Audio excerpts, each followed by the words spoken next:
TV Câmara, Campinas. Olá, boa tarde. Estamos ao vivo, agora são 5h04 e você vai acompanhar a primeira parte da reunião ordinária, a 34ª, que hoje tem como tema o Dia da Liberdade de Imprensa. A presidência é do vereador Luiz Carlos Rossini. Acompanhe. Boa tarde. Dando início à primeira parte da reunião da Câmara Municipal de Campinas de hoje, dedicada a refletir sobre o Dia da Liberdade de Imprensa no Brasil, que é comemorado todo dia 7 de junho, nós convidamos e temos aqui conosco o professor, jornalista, amigo, Marcel Scheida, para falar um pouco sobre esse tema. Nunca a questão da liberdade de imprensa foi tão importante, está sendo tema de debate, pautado nas discussões em todo o planeta. A gente percebe de formas diretas ou até formas indiretas, muitas vezes, tentativas de cerceamento da liberdade de imprensa. E é óbvio que esse é um dos princípios basilares de um sistema democrático, uma imprensa livre, onde os profissionais da imprensa possam noticiar os fatos, divulgar as informações, manter a população e a sociedade informada sobre os mais diversos temas que dizem respeito ao dia a dia dessa sociedade. A informação, aliás, é um princípio fundamental para o exercício da cidadania. E a imprensa, ela tem cumprido um papel fundamental na democracia brasileira, inclusive em relação à denúncia, à divulgação de atos ou práticas que atentem contra a própria democracia, seja atos de corrupção, seja atos de intolerância de toda ordem, religiosa, homofóbica, sexual, de gênero.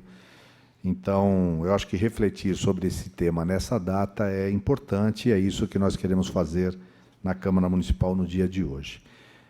Eu gostaria de, rapidamente, apresentar o professor Marcel Scheida para quem ainda não o conhece. O Marcel Scheida é repórter, foi colunista e editor do jornal Correio Popular, aqui de Campinas, em 1979 a 1985, coordenou a assessoria de imprensa da Câmara também por um longo período, de 1985 a 2000, assessorou o consórcio Ecocamp, responsável pelo recolhimento e destinação do lixo do município de Campinas entre 2001 e 2004, é fundador e diretor de redação da editora Multisportes Campinas, onde foi diretor de 97 a 2002, coordenou o curso de comunicação social das faculdades Roller de Hortolândia entre 2001 a 2009, é professor na Faculdade de Jornalismo da PUC Campinas desde 1985, onde também coordenou o curso de jornalismo por 2 períodos, e além de professor do curso de especialização em jornalismo na Universidade Metodista de Piracicaba. Portanto, profissional, estudioso, especialista, que vem refletir conosco hoje sobre a importância do Dia de Liberdade de Imprensa. Obrigado por ter aceito o convite, é uma alegria, uma honra estar com você aqui, Marcel. Fique à vontade. Eu que agradeço, Rossini, esse convite. Estar na Casa Legislativa, para mim, sempre foi uma grande honra, em razão do que ela representa na construção de uma sociedade democrática, e também estar aqui junto com você, que tem essa preocupação, o que valoriza muito aí o que podemos conversar aqui sobre a liberdade de imprensa nesse período que o Brasil passa e que merece uma reflexão mais profunda.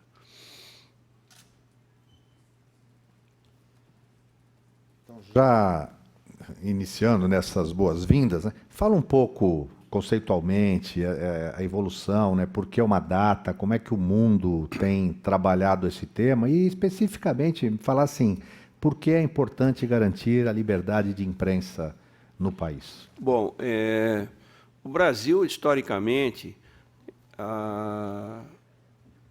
apresenta momentos muito difíceis na construção de uma sociedade mais livre, em que a imprensa desempenha um papel bastante, vamos dizer assim, crítico muitas vezes.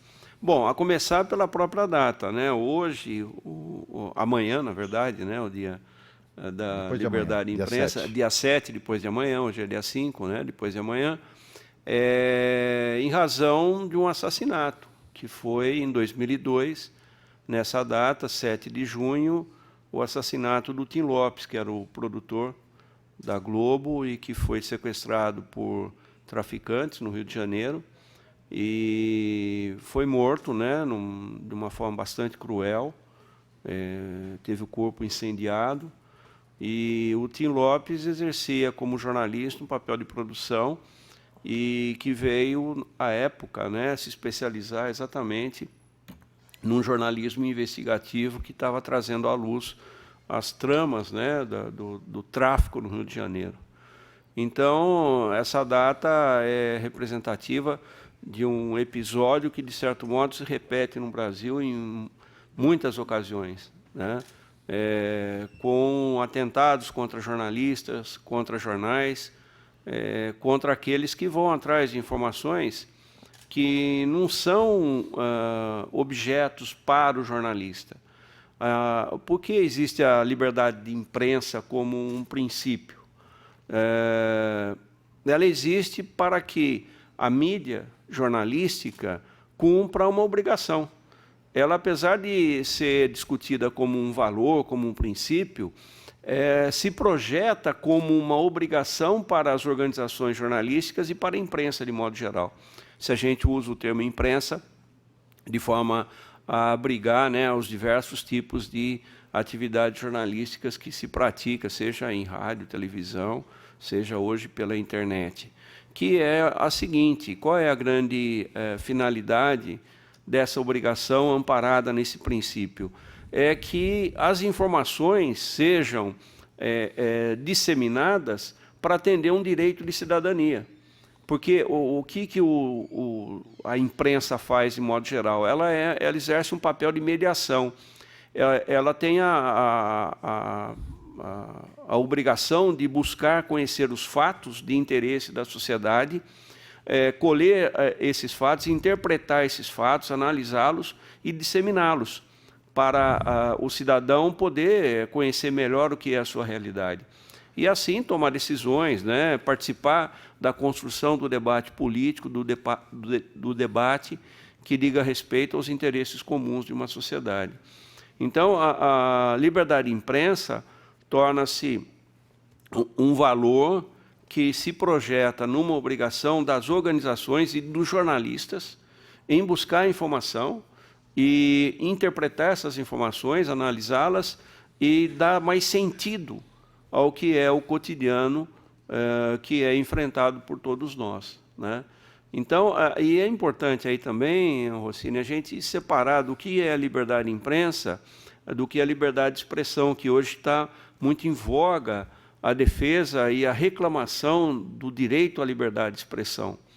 A liberdade de expressão, a rigor, é um princípio que ampara o indivíduo. Então, se nós pegarmos a própria Constituição brasileira, no artigo 5º, em que há uma hierarquização desse princípio, que começa com liberdade de pensamento, e depois se projeta em parágrafos seguintes na liberdade de expressão, é um direito que ampara o indivíduo em opinar, em exteriorizar o que pensa, como vê o mundo, que é diferente da liberdade de imprensa. A liberdade de imprensa é mais um princípio de obrigação, enquanto que a liberdade de expressão é um princípio de direito. Então, essa distinção é muito importante, porque hoje há vamos dizer assim, uma mistura que desorganiza os sentidos das coisas. Quando as pessoas postam qualquer comentário nas redes sociais, mesmo que seja comentários insultuosos, reclama estar amparadas pela liberdade de expressão. De certo modo, sim, né? Mas a liberdade de imprensa não pode cair nessa armadilha. Ou seja, quem advoga, quem se ampara na liberdade de imprensa, não pode cair nessa armadilha do insulto. Apesar de que, historicamente, nós vamos encontrar muitos jornais, né, muitos periódicos, em períodos críticos de transição da história do país, em que o insulto está marcado nas páginas dos jornais e também na forma como que muitos jornalistas opinam. Bem, quero agradecer a presença aqui do Paulo Lima, assessor do vereador Vinícius Gratti. Essa questão, que às vezes confunde mesmo liberdade de expressão e liberdade de imprensa, acaba ficando ainda mais difícil de você lidar por conta hoje das mídias sociais. Como nesse novo momento, nesse novo modelo de divulgação da notícia, dos fatos, né, onde aqueles veículos tradicionais, como o jornal escrito, televisivo, né, ele sofre, nem sei se é uma competição, mas assim, há hoje uma pluralidade muito grande de meios, onde muitos divulgam fatos e notícias. Só que nem sempre com o cuidado, a cautela da base da formação ética do jornalista, né, de apurar os dados, a informação, muitas vezes até zelar o anonimato da fonte, mas garantir que aquela informação seja verdadeira. Quer dizer, nesse momento, a forma como isso está sendo proliferado, acaba tentando também contra essa liberdade ou não? Porque, às vezes, cria, do outro lado, uma rejeição a todo tipo de informação veiculada, que o cara não faz mais distinção. Aquilo que é veiculado pela imprensa oficial, vamos chamar assim, e por isso. Esse ambiente, ele torna essa situação ainda mais delicada, difícil de se tratar. Como é que você conversa com isso com os seus alunos na faculdade? Bom, eu vou começar aí por um ponto de partida que é a seguinte. A internet e as redes sociais são uma novidade histórica. Pela primeira vez, nós temos algo que permite o surgimento de um fenômeno em que cada indivíduo que tem acesso a essa tecnologia pode ser, ao mesmo tempo, produtor, emissor e consumidor de informação. E isso ocorre num ambiente horizontalizado, ou seja, você, como indivíduo de posse de um celular, de um computador, você pode se comunicar com milhares de indivíduos. E isso supera um modelo mais histórico de meio de comunicação, que o próprio nome diz, que é o meio que vai mediar a comunicação. Então, se nós pensarmos antes da internet, que é há pouco tempo, se pensarmos historicamente, os jornais tinham o papel de mediação. Então, como você disse, o jornalista era um profissional e as organizações de comunicação, né, jornalística, tinham uma expertise em fazer essa mediação.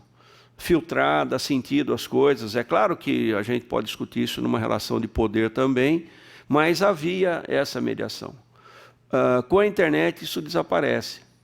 Então, nós temos aí uma competição entre os meios de mediação e a atividade do indivíduo compartilhado horizontalmente.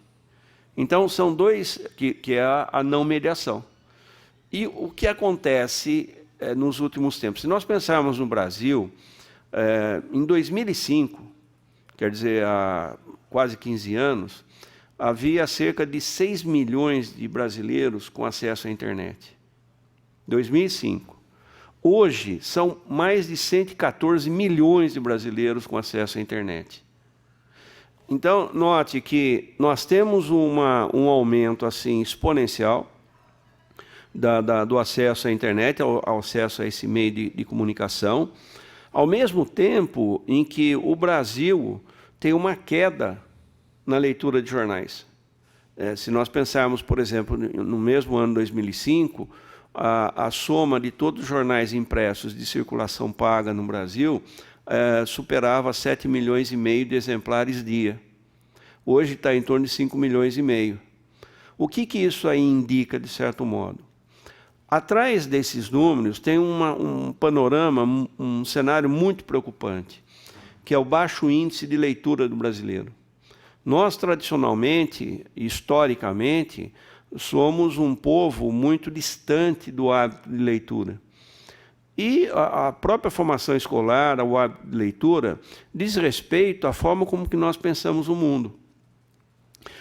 O Brasil ainda tem, se somarmos os analfabetos e os alfabetizados funcionais, tem um percentual muito alto, chega a quase 40% da população. É um índice muito alto. Depois você tem um número significativo de adultos, por exemplo, jovens adultos, que sabe ler, sabe escrever, mas não tem o hábito. E então, como vamos discutir, por exemplo, os problemas complexos? E hoje, na dimensão dessas tecnologias, na dimensão da complexidade das relações sociais no mundo, porque hoje você não pode falar só do seu local, né? A internet projeta você para o mundo. Você pode se relacionar com gente no mundo todo, que é a sociedade que já supera a ideia de complexidade para caminhar para o hipercomplexo. Como que nós enfrentamos isso?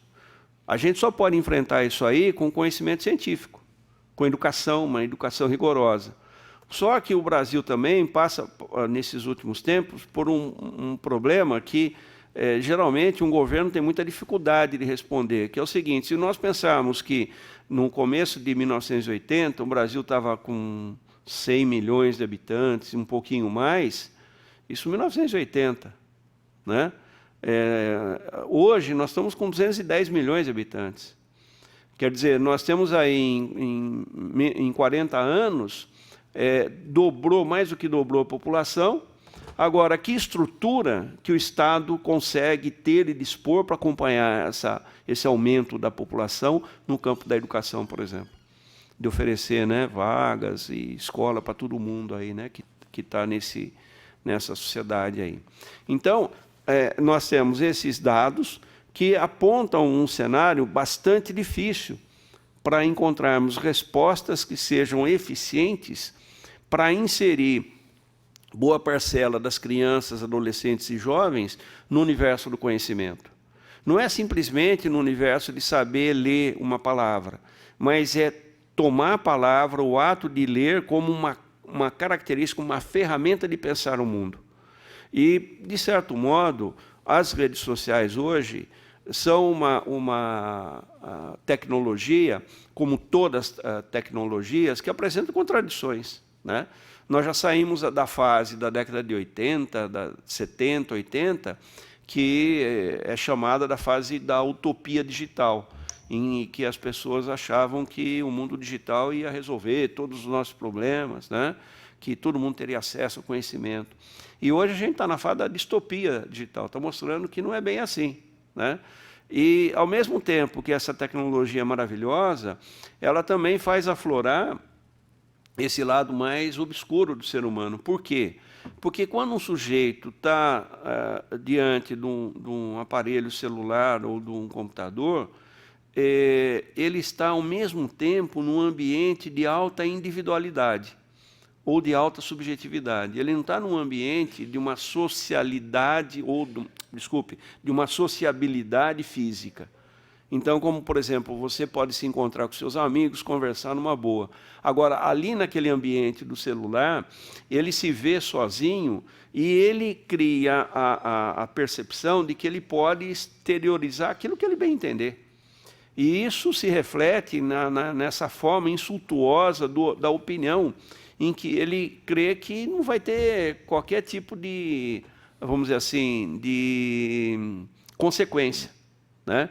Enquanto que o conceito de liberdade que é formulado da modernidade para cá, como um valor, como um princípio que nos é um direito, ele é conectado a responsabilidade. Então, o que ocorre é que a expansão das redes sociais e da internet gera uma sensação para as pessoas de que elas não têm que responder por aquilo que elas falam, aquilo que elas opinam. E a própria sociedade está tendo que aprender a conviver com isso aí. E isso é uma forma de competição com a imprensa tradicional. Porque a imprensa tradicional também não está sabendo ainda muito bem como responder a tudo isso aí. Essa forma de veicular opiniões, pensamentos, muitas vezes com esse ar insultuoso, né, ofensivo, agressivo, e que bombardeia. Hoje todo mundo tem acesso às mídias e recebe milhões de informações, né? Na sua visão, isso dificulta o cidadão entender melhor e compreender melhor a realidade que a gente vive, o mundo que a gente vive? Porque parece que você não consegue filtrar, até para ele ter uma opinião própria dos fatos, né?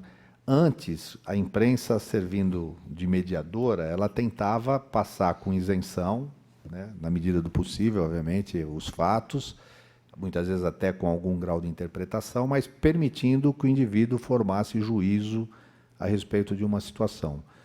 Hoje, parece que a gente perdeu essa referência, né? Então, as pessoas não têm opinião sobre nada, ou têm muita opinião sobre tudo, mas sem base. Como é que está a sua visão? Então, a opinião e opinião, né?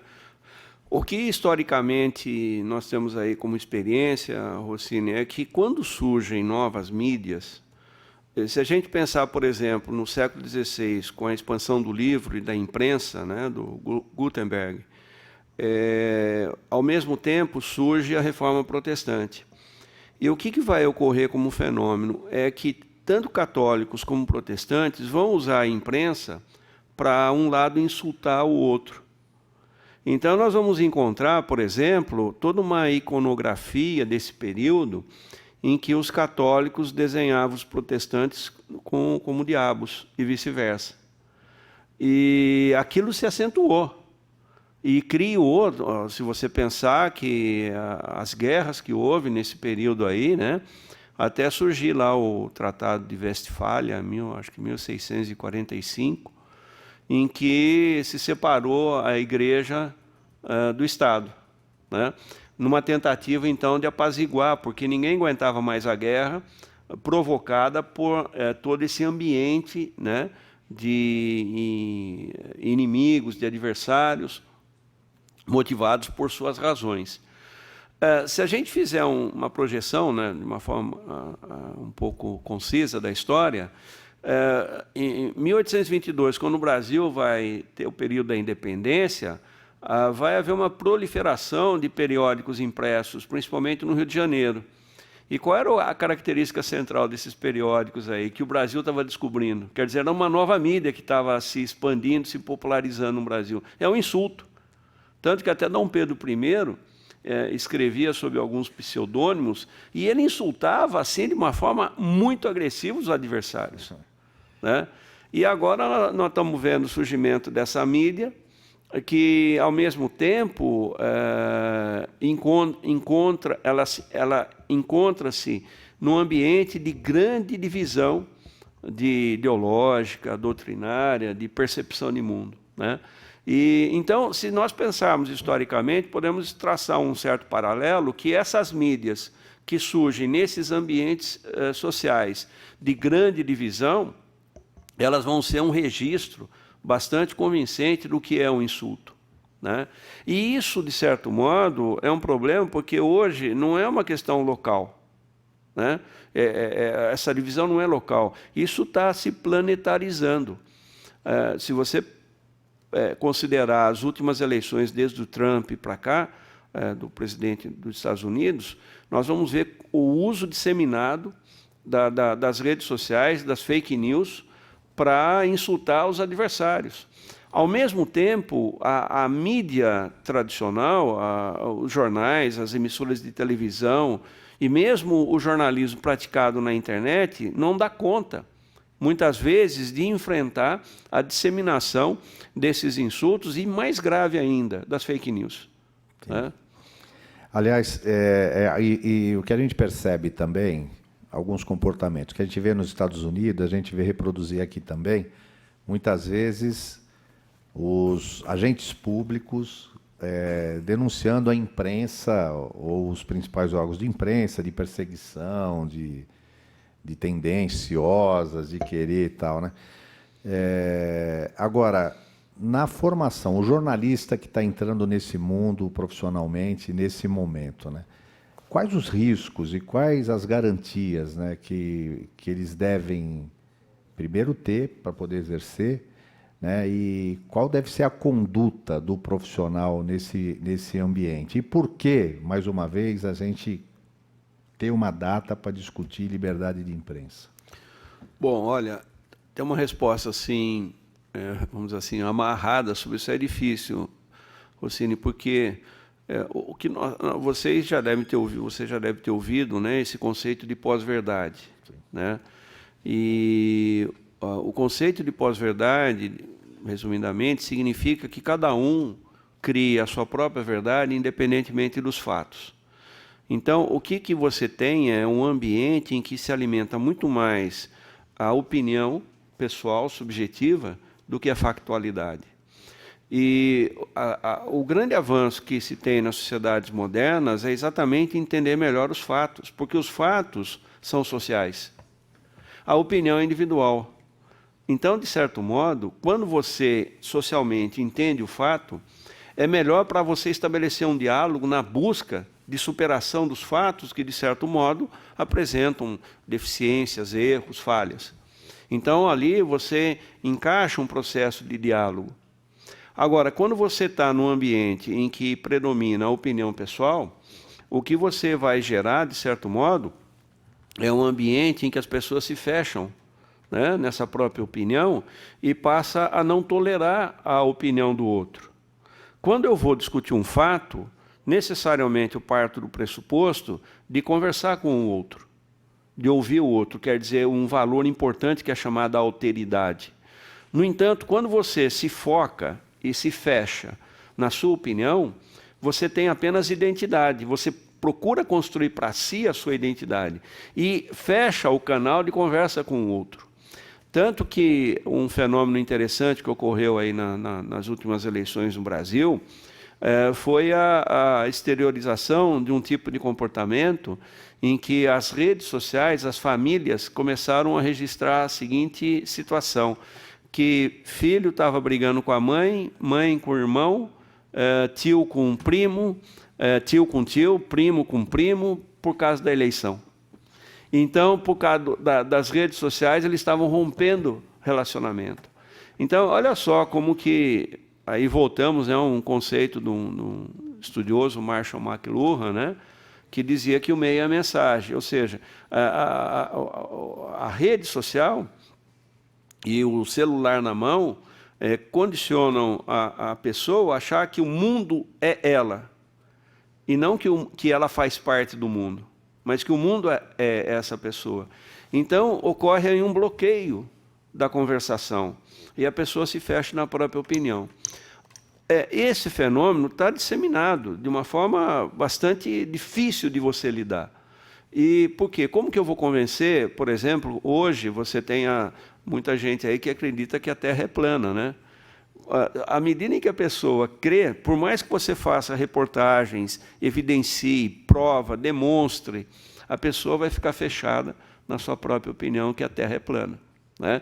Como também aí de que não precisa tomar vacina, porque vacina é uma agressão ao corpo, né? Que a gente está voltando no início do século XX, em que até os jornais fizeram campanha contra a campanha de vacinação lá no Rio de Janeiro. E esse novo cenário nos traz, de certo modo, preocupações graves, porque é uma forma de mudar toda uma tradição que estava se instituindo de civilidade. E um dos grandes ganhos da civilidade é exatamente a troca de opinião, a produção das opiniões das mais diversas, mas que possam fluir num campo de racionalidade para encontrar o que a gente chama geralmente de verdade, né? Então, a imprensa, de modo geral, contribuiu muito para coletar essas informações, disseminar essas informações, estimular o debate para encontrar a verdade das coisas. E, de certo modo, esse fenômeno que está ocorrendo hoje, vamos dizer assim, é quase uma regressão no mundo tecnológico, em que as pessoas passam a se fechar em si, né, passam a valorizar apenas a percepção de identidade e passam a negar a alteridade. Quer dizer, como que eu vou conviver numa democracia, no mundo político, se eu desconheço o outro? Marcel, tem um outro aspecto que eu queria abordar nessa questão da imprensa, da mídia, de uma forma geral, que, vamos falar assim, que vou chamar de espetacularização do fato. Parece que a imprensa só dá importância, só divulga o fato que tem a grande repercussão, né? Ou seja, tem coisa que não vem de jornal, como o pessoal fala. Isso não acaba também distorcendo esse princípio da liberdade, até fazendo um exercício meio errado, né, desse direito de imprensa? Claro. Eu entendo que... Então, aí nós vamos fazer algumas separações. Uma coisa é o jornalismo, outra coisa é os jornais, a imprensa de modo geral, e outra coisa é a mídia de modo geral. O que ocorre é que numa sociedade de mercado, uma das mercadorias mais consumidas é o entretenimento. Entretenimento é um tipo de conteúdo que não tem muita, vamos dizer assim, ele quase não tem, ele não tem uma consequência política para a sociedade. Política no bom sentido. De organizar. O entretenimento é voltado muito para satisfazer imediatamente um sentimento de quem consome. Então, ele vira um tipo de mercadoria. A pessoa consome naquele momento e ali vai para fazer outras coisas, etc. e tal. Não tem consequência social.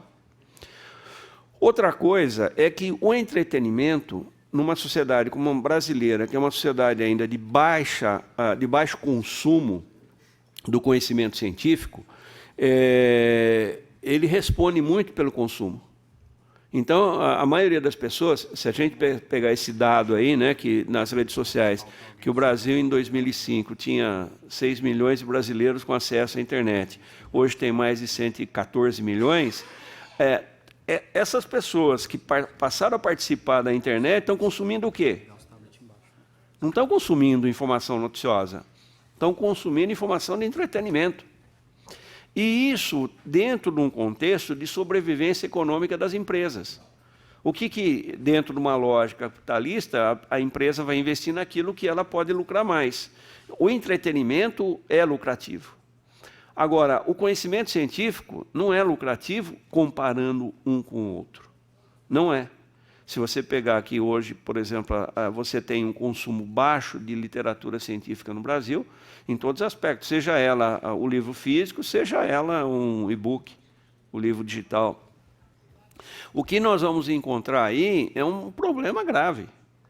Porque, de um modo, os próprios jornais, como empresas, vão se tornar refém da competição de mercado e de uma certa falta também da própria identidade dos jornais. Como eu disse aqui para vocês, a imprensa tem por base o princípio da liberdade de imprensa, mas com uma finalidade muito clara no campo social, político, que é coletar as informações factuais, dar sentido a elas, organizá-las, porque o mundo, a rigor, é bruto para nós. O que os jornais fazem é ler esse mundo e dar um sentido para esse mundo. Ocorre que, à medida em que essas empresas jornalísticas têm que sobreviver economicamente, elas vão se contaminar por um marketing do entretenimento. Então, se a gente pensar mesmo um tempo atrás, quem ia ler um jornal, lia geralmente, começava por onde? Pela página de esportes. Esportes é entretenimento. Mas o sentido dado a esse entretenimento pela imprensa é diferente. Hoje não, esse entretenimento cada vez mais está hiperbolizado vamos dizer assim, pelo insulto, pelo palavrão, pela influência da pornografia. Hoje você vê nas redes sociais, mesmo se você comparar, por exemplo, o que era um programa de televisão a coisa de 20 anos e pegar hoje, as pessoas estão falando palavrões assim sem qualquer tipo de receio, né? Então, o que ocorre é que esse mundo do entretenimento contamina também os jornais, e os jornais se tornaram refém desse processo competitivo, e isso vem a, de certo modo, ser uma grande armadilha, porque cai a credibilidade deles. E outra coisa muito, muito séria, que é o seguinte, as empresas no Brasil perderam o sentido de liderança, como também acontece hoje no mundo político. O que acontece muitas vezes? É que eu quero me nivelar pela média do consumo. Então, se a média do perfil do consumidor é pelo entretenimento, o meu conteúdo jornalístico vai se aproximar dele. Eu não posso fazer um jornalismo de mais qualidade, porque senão ele não vai, como diz no mundo do marketing, vender, né? E isso é uma característica da democratização das sociedades. Isso não é uma só nossa. Isso ocorre principalmente do século XIX para cá, em que o mundo político passou a tentar ler e entender o que quer o leitor comum, o eleitor comum, o eleitor semi-alfabetizado, para transformar numa narrativa para conquistar o voto. Os jornais também passam por esse processo. Se você considerar que, recentemente, uma grande revista brasileira chegou a afirmar, né, os seus editores, que ele tinha que fazer um texto para dona de casa, para a lavadeira lá de Ribeirão Preto poder entender, ele estava dando ele estava expressando o que é essa mudança que há por influência mercadológica do marketing no campo do jornalismo. E, mais recentemente, algo que é mais grave, que eu, no meu modo de entender, é que os jornais passaram a se partidarizar. Então, em razão dessas ondas políticas que o Brasil está vivenciando, os jornais passaram a adotar claramente, não digo só jornais impressos, mas emissoras de rádio e televisão, a uma adesão a uma corrente político-partidária, ou uma corrente política eleitoral. Isso aí faz com que o jornal perca a credibilidade e essa liberdade de imprensa fique comprometida. Então começa a haver um discurso de tutela, que é mais grave. Então, não, tem que censurar, tem que proibir, eu tenho que mandar embora aquele jornalista que não está, ou aquele comentarista que não está de acordo com o que eu tenho de interesse político eleitoral. E essa tutela é extremamente grave. Por quê? Porque, a rigor, as empresas jornalísticas amparadas na liberdade de imprensa, ela não está proibida de ter uma identidade editorial, mas ela exerce uma função social. Ela tem que preservar a diversidade de opinião na sociedade, a diversidade dos fatos e explorar uma coisa que é fundamental, como ocorre no direito, que é o contraditório. Sim. Então, ela se tornou refém desse mundo do entretenimento e dessa exacerbação das correntes doutrinárias ou ideológicas políticas, e isso ajuda à queda de credibilidade dos jornais. Nesse período acelerado de transição, de transformação, para finalizar, que a gente já está quase chegando na hora aqui, queria que você concluísse assim, a sua opinião, o seu raciocínio, e obrigado pela aula, porque eu acho que é uma reflexão importante, né? Como preservar essa liberdade de imprensa diante desse cenário tão diverso?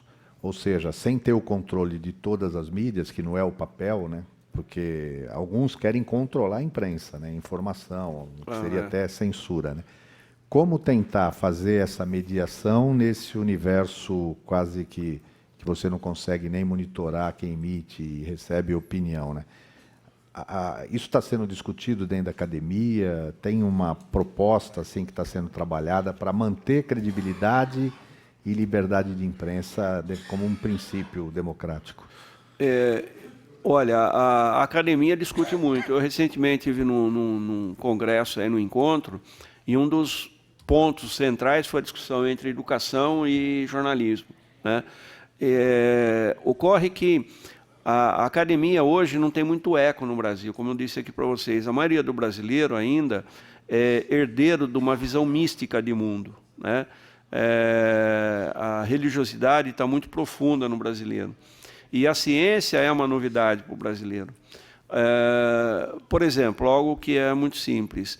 Qual é o grande pacto que a sociedade tem que fazer para superar esses problemas de censura, da falta de educação? Essa é a nossa Constituição. E a nossa Constituição tem coisas muito importantes, muito contemporâneas no campo dos direitos. E eu creio que isso aí precisa ser ampliado em termos de discussão. Todas as instituições brasileiras têm que reforçar essa discussão. A Câmara Municipal, os jornais, as escolas, porque o que está em risco aí é um pacto civilizatório. Ou a gente volta para um regime de barbárie, de autoritarismo, de totalitarismo, que a sociedade contemporânea já está desprezando, não quer mais saber disso, por causa do mal que isso aí gera para toda a sociedade, né?